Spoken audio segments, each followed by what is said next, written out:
Trabajé como niñera durante casi 5 años, hasta que conocí a la chica de la pared. La historia que estoy por contar es la razón principal por la cual quise dejar de estar a cargo de cuidar niños. Este mundo cuenta con más verdades tristes que con motivos para sonreír, de eso no me queda duda.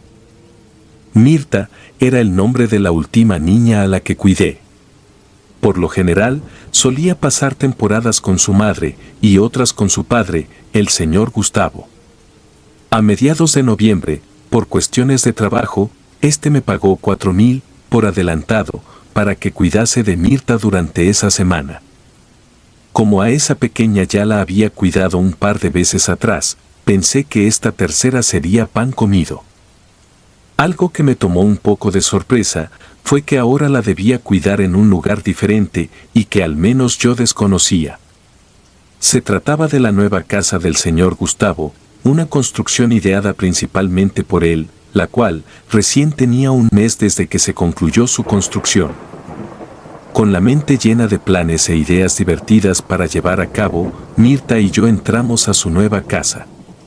Para tener apenas un mes de construcción, su interior lucía sensacional y cada uno de los servicios estaba cubiertos de una manera incluso mejor que en mi humilde departamento. Nuestras primeras horas a solas nos la pasamos dibujando y viendo capítulos de sus caricaturas favoritas. La pequeña tenía 7 años, le gustaba mucho comer frutas y, siempre, antes de poderse quedar dormida, le pedía a Alexa que le pusiera sonidos relajantes de fondo. Conforme la hora de dormir se fue aproximando, le apagué la tele y la ayudé a acomodar sus cosas para que tomara un baño. Cada noche que pasa al lado de un niño, recordaba cómo a mi madre le generaba tanto miedo el quedarse sola conmigo a esas horas. Si pasaban de las 11 y mi padre no estaba en casa, mi mamá se empezaba a comportar demasiado alterada. Miraba por las ventanas para cerciorarse de que nada sospechoso sucediera afuera, y si me atrevía a hacer algún ruido que no le gustara, me gritaba que me marchara a dormir.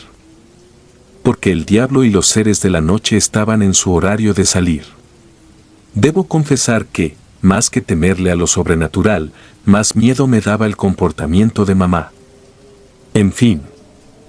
Cuando ésta supo que parte de mi trabajo también consistía en cuidar a los pequeños, por la noche, con sorpresa, ésta me preguntó cómo lograba pasar por aquel infernal momento sin experimentar miedo. A esto, siempre le respondí que el secreto estaba en tener una mente positiva y llena de colores. Como un suceso extraño, durante esa noche, cuando Mirta salió de bañarse, me preguntó si no me daba miedo el hecho de que solo estuviéramos nosotras dos en casa. Por un instante, capté esa frase como si viniese de parte de mi madre. Como niñera profesional que era, con un tono sereno le respondí con un no. Después, se me ocurrió preguntarle a la pequeña si ella le temía a algo. Por primera vez, en 5 años, la respuesta de un menor me hizo tener escalofríos. Como si de un tema cotidiano se tratara, Mirta me dijo que las estábamos en una posición un tanto vulnerable, y luego me preguntó: ¿sabes qué hacer si en este momento alguien intenta meterse por la puerta del patio trasero? La calma se me borró del rostro, de tan solo imaginármelo. Recordando que era mi responsabilidad actuar siempre con valor y seguridad, le contesté que, primero buscaría la forma de ponerla a salvo, luego llamaría al 911 y, finalmente, procedería a defenderme, si fuera algo necesario. Después de secarle el cabello, Mirta se fue a dormir. A pesar de casi tener los 28 años, su última pregunta me mantuvo inquieta a lo largo de la noche. Me esforcé porque la idea no tomara el control de mi calma. Sin embargo, la inseguridad en mí se hizo tan grande que terminé por actuar como mi madre. Siendo apenas las 12 de la mañana, salí de la cama y me dirigí a la cocina. Estando allí, prendí las luces del comedor y me serví una taza con leche. Todo era silencio y afuera no se alcanzaba a ver mucho. Con inquietud, me quedé mirando hacia la puerta del patio trasero, permaneciendo en alerta, como si estuviera esperando a que algo la abriera. Interrumpiendo mi ansiedad, de manera súbita, escuché a Mirta gritar desde su habitación. Aunque sentí escalofríos al escucharla, corrí hacia allá y prendí la luz de su cuarto. En un lapso menor a un segundo, quizás milésimas de segundo, alcancé a ver algo extraño, reflejándose en uno de los espejos colocados junto a su cama. Mirta señaló hacia su mueble de juguetes, con una expresión de horror y sin poder hablar. Parecía que las dos habíamos visto lo mismo. Para no hacerla entrar en su gestión, corrí a cargarla y le pregunté el porqué de sus gritos. Entre gritos y llanto, Mirta me dijo que había visto a una mujer horrenda saliendo por debajo del juguetero. Una gran parte de su terror terminó haciéndome sentir igual de ansiosa. Pero, de nueva cuenta, no podía dejar que la niña a quien cuidaba me viera como una persona débil, de lo contrario, su confianza en mí se vería mermada. Traté de actuar como si tuviera el control de las cosas, a pesar de sentir que el miedo me paralizaba.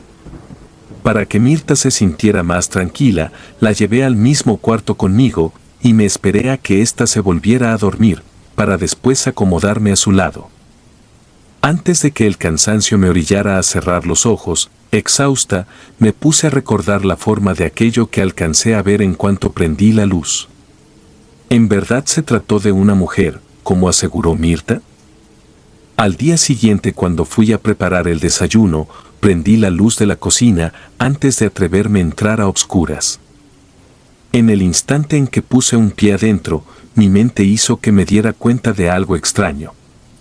Esa misma luz de la cocina yo la había dejado encendida durante toda la noche, pues, al ir hacia el cuarto de la niña, ni siquiera me tomé el tiempo de apagarla. Al caer en cuenta de lo anterior, me causó mucho pavor el preguntarme a mí misma, ¿quién o qué se encargó de apagarla? Para no obsesionarme con la pregunta, me puse a hacer el desayuno y comenzar la rutina que teníamos planeada para ese lunes. Ese día, iríamos a comprar el árbol de Navidad y luego nos dedicaríamos a colocarlo, mientras que de fondo veríamos una película relacionada a la época. Casi toda la tarde hubo un ambiente tranquilo. A pesar de ello, mientras más se acercaba la hora de dormir, más en alerta me empezaba a sentir, sin conseguir olvidar el miedo de la noche anterior. Aunque el miedo en mí creció al irme a dormir junto a Mirta, me obligué a cerrar los ojos y contar números hasta que consiguiera dormir. Nada malo ni extraño ocurrió en las primeras horas. Hasta que, casi a las 4 de la mañana, un horrible golpe, proveniente de la sala, nos hizo despertar. Aquello se oyó como si el árbol de Navidad se hubiese caído, pero la fuerza en la caída fue exagerada. Antes de salir del cuarto, le dije a Mirta que no se preocupara, que solo se nos había caído el árbol por haberlo colocado mal. La niña se volvió a acomodar para dormir. Antes de salir del cuarto, escuché otro ruido, igual proveniente de la sala. Me apresuré a encender las luces y, así como llegué a la sala, de nuevo me encontré con algo que carecía de lógica. El árbol se hallaba a casi 5 metros del lugar original en donde había acomodado su base. Para llegar allá, algo tuvo que haberlo arrastrado. De otra manera, no tendría lógica que éste cayera a tal distancia. La pregunta que ahora me dejaba paralizada era, ¿qué rayos lo arrastró hasta ahí? Luego de levantarlo y volverlo a colocar en su lugar, regresé al cuarto con Mirta. Esta vez, sin poder dormir. Ahora, estaba segura de que en esa casa nos vigilaba una fuerza paranormal, a la cual, definitivamente no le agradábamos. Me sentí tan temerosa con la idea, que pensé en pedirle a una amiga que pasara con nosotras la noche. El problema era que, eso violaba los acuerdos hechos con el señor Gustavo. Para ahuyentar a lo que sea que nos estuviese molestando, pensé en la siguiente noche ponerme a hacer una oración, junto a Mirta. Pensé que un buen Padre Nuestro, pronunciado en voz alta, sería suficiente para mantenernos protegidas de seres oscuros y guiarlos a estos hacia un mejor camino. Antes de irnos a acostar, la niña pasó al baño. Recuerdo que yo estaba viendo algunos videos graciosos en el celular para distraerme en lo que ésta salía. Por desgracia, de un momento a otro, Mirta salió corriendo del baño, entre gritos de ayuda. Afirmó que la misma mujer se le había aparecido. Entre sollozos, me contó cómo ésta se había inclinado hacia su oído, para susurrarle que pronto la iba a matar. Aterrada, y con el corazón acelerado, tuve que entrar al baño, para revisar su interior. Antes de correr la cortina, pensé que allí mismo me la encontraría. Al preguntarle a la niña cómo era exactamente el aspecto de esta mujer, me dijo que su piel tenía un tono demasiado pálido y que sus labios estaban casi de un color morado. Aquella noche, decidimos dejar todas las luces de la casa encendidas. Solo de esa manera logramos dormir, una abrazada a la otra. Recuerdo que, tras el último susto, soñé con una mujer que contaba con las mismas características mencionadas por Mirta. La chica se asomaba con expresión malvada detrás de la pared del cuarto de la niña. En un agujero que quedaba cerca de la puerta, la veía asomar un ojo. Luego, de aquel mismo agujero sacaba una mano y comenzaba a rasguñar el exterior hasta que la pared se iba quebrando. Desperté sobresaltada, poco antes de que mi alarma sonara. No supe si tomarme aquello como una señal o si solo era un producto de mi sugestión. Ante todo el terror que atravesábamos, aproveché la llamada del jueves para comentarle al señor Gustavo sobre la mala evolución de las apariciones y los sucesos sin explicación. Este solo lo tomó como un tema de gracia y ni siquiera le pareció importar el pánico que le hacían sufrir a su hija. Después de colgar, le puse a Mirta una de sus películas favoritas y aproveché para investigar en mi teléfono sobre los fenómenos paranormales. En uno de esos artículos leí que muchos de los espíritus que atentaban en contra de los demás, por lo general, fueron personas que se vieron forzadas a enfrentar una muerte injusta y violenta. Como la intriga en relación a mi sueño me superó, me atreví a caminar hacia la pared del cuarto de Mirta. Esta abarcaba un gran espacio entre dicha habitación y el baño principal. Viéndolo desde un punto paranoico, pensé, ¿en verdad era necesario tener un espacio tan grande de pura pared? Enseguida me deshice de mis malas sospechas hacia el señor Gustavo. Sin embargo, solo por la curiosidad de haberlo soñado, comencé a dar pequeños golpes a la pared, con mi puño. No estaba segura de si esperaba o no conseguir una respuesta. De entrada, nada anormal sucedió. Sentí un enorme alivio, y lo tomé como un posible final a tanto terror. Una vez que me dispuse a volver a la sala, con Mirta, me pareció oír 3 golpes, provenientes de la misma pared. Confundida, volví allá, y toqué justo como lo había hecho antes. De una forma espantosa, los golpes me fueron devueltos desde el otro lado, con una fuerza que me hizo dar 2 pasos atrás. Alarmada, corrí hasta llegar con Mirta y sin poder pensar en otra cosa, me terminé sentando en el piso, con la mirada fija y el terror por lo ocurrido. Sin duda, ahora estaba actuando del mismo modo en que lo solía hacer mi madre. No me sentía capaz de cuidar de alguien pequeño, siendo que el pánico ya estaba tomando el control de mí. Uno de mis antiguos novios me comentó una vez que, cuando alguien decidía dar respuesta a la manifestación de un muerto, se terminaba condenando a estar a merced de cualquier intención que éstos tuvieran. La noche de aquel jueves hizo mucho más frío que en las anteriores, por lo que tuvimos que agregarnos otro par de cobijar encima. Para esa noche, Mirta y yo repetimos el Padre Nuestro tantas veces como nos fue posible, hasta quedar dormidas. En mi oración previa, rogué porque las apariciones se detuvieran y el extraño ente que nos molestaba encontrara su luz y descanso. De nuevo, volvió a soñar con la mujer de labios morados. Ahora ésta lograba derribar la pared y se dirigía al cuarto en donde dormíamos. Después, se inclinaba para mirar de cerca a Mirta. Aunque no me decía lo que quería hacer, en su mirada podía percibir el daño que le quería hacer.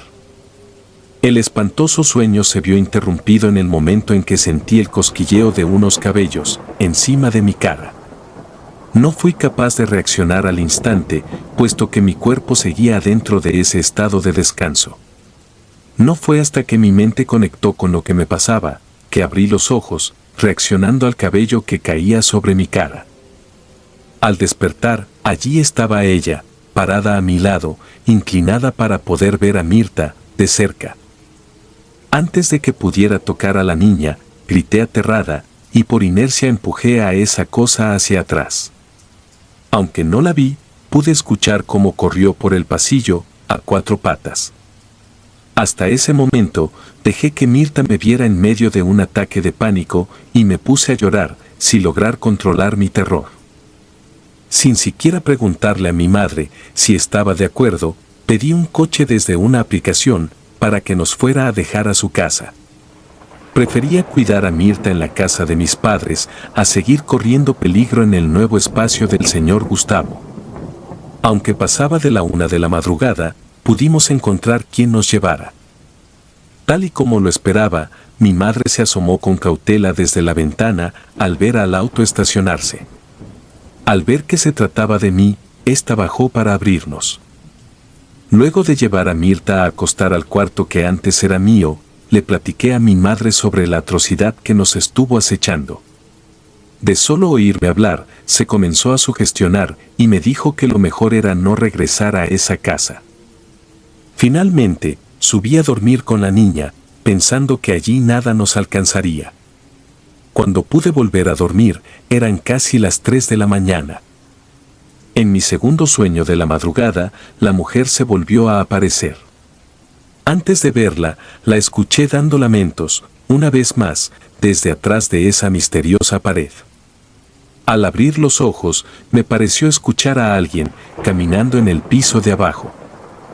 Supe que no se trataba de mi madre, pues, ésta no acostumbraba bajar sola, a menos de que fuera por algo muy necesario. Para estar más tranquila, giré mi cuerpo hacia el lado de la pared, en la cama. Tal y como si la mujer me estuviera observando, de mi lado de la pared se escucharon 3 golpes. Esta vez decidí no responder. Los 3 golpes al lado de la cama se repitieron otro par de veces. Seguía sin contestar. A la mañana siguiente, marqué al número del señor Gustavo para informarle en dónde estábamos y por qué razón salimos de la casa. Este dijo que lo sucedido en la noche pudo haber sido causa de un sueño.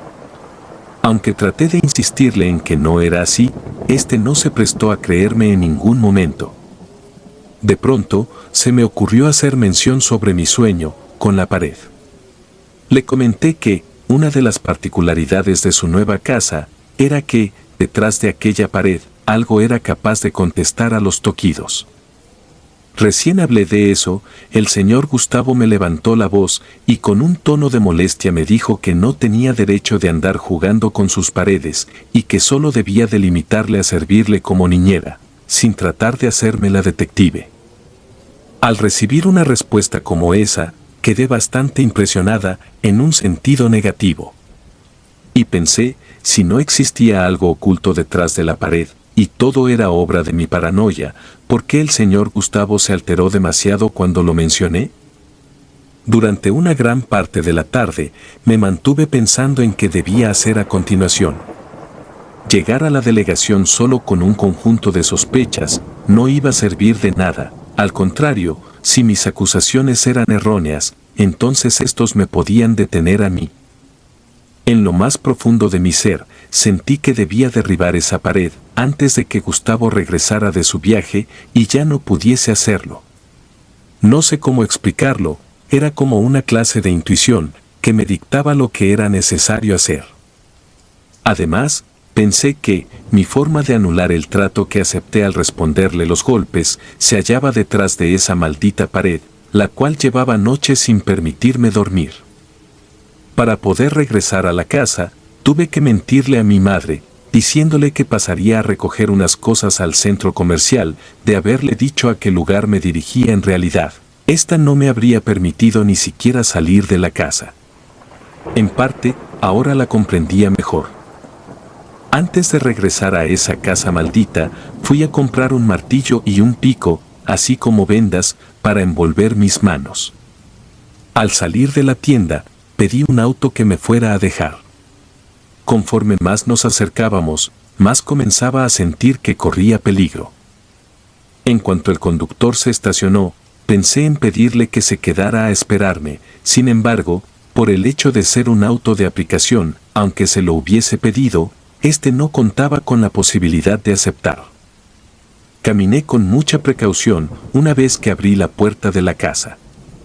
En caso de que necesitara huir, dejé la puerta abierta. A pasos lentos, entré y me cercioré de estar sola. Sin dudarlo, le di el primer martillazo a aquel montón de concreto. Y cuando el daño me pareció lo suficientemente irreparable, continué por golpear con mayor fuerza. Una gran parte de lo que se derrumbaba fue cayendo encima de mí sin causarme un daño importante. Después de unos 20 minutos martilleando y picando con fuerza, una parte sensible se desquebrajó y después cayó en su totalidad. Lo tuve enfrente, fue tan repulsivo y violento que, al instante me cubrí la cara y quise salir de allí corriendo. Cuando la blanca pared cayó, encontré el cadáver de la chica que nos había estado molestando. Este ni siquiera traía ropa. Allí estaba el principal conflicto de la casa y de las noches. A pesar de tener el cuerpo frente a mis ojos, enfrenté una gran negación. Una y otra vez me puse a pronunciar que aquello no era posible, que cómo se había atrevido el señor Gustavo a hacer algo como eso. Me pareció aberrante el pensar que, de no haber sido por mi estancia en esa casa, no solo habría seguido en peligro la vida de Mirta, sino que ese maldito enfermo habría permitido que su hija creciera, con un cuerpo oculto al centro de la casa. En cuanto me dispuse a tomar el celular para llamar a la policía, escuché cómo, desde adentro, me azotaron la puerta principal. Sin tener que mirar atrás, supe que se trataba de ella. Lo primero que se me ocurrió hacer, antes de llamar al 911, fue mandarle un mensaje, pidiéndole que marcara a emergencias, seguido de ponerle un "Te amo, mamá". Escuché unos pasos, del comedor a la sala y de la sala hacia el pasillo. Al darme la vuelta, allí estaba, mirándome, la chica de labios morados. Esta me brincó encima y comenzó a golpearme contra el piso, tratando de hacer que me desnucara. Mientras era golpeada por esta, comprendí que buscaba vengarse de lo que le hizo el señor Gustavo, con quien tuviera la oportunidad. Cuando mi cabeza empezó a sangrar, apenas tuve fuerzas para decirle, por favor, no seas como él. Cuando las autoridades llegaron, tuvieron que trasladarme a emergencias. En los días posteriores, me enteré que, aquella pobre chica, había hecho una entrevista para quedar como niñera de Mirta, mucho antes que yo. El enterarme de esto último, me motivó a deshacerme de aquel trabajo. Quiero decir, así como ella acabó detrás de unas paredes, también pude haber sido yo. El infeliz de Gustavo fue encerrado y el cuerpo de la chica entregado a sus padres. Desde aquel día, no volví a verla, ni a soñarla. Pero, la tristeza y el dolor de su recuerdo, han quedado en mí, como un recordatorio de lo poco que se puede confiar en otros. Si te gustaron los relatos, me gustaría que me apoyaran con un like o haciendo un comentario, ya que eso nos ayudaría bastante. Y si no estás suscrito o suscrita, te invito a que lo hagas para que no te pierdas lo mejor de relatos de terror. Sin más, gracias. Relatos escritos y adaptados por Dea Martín.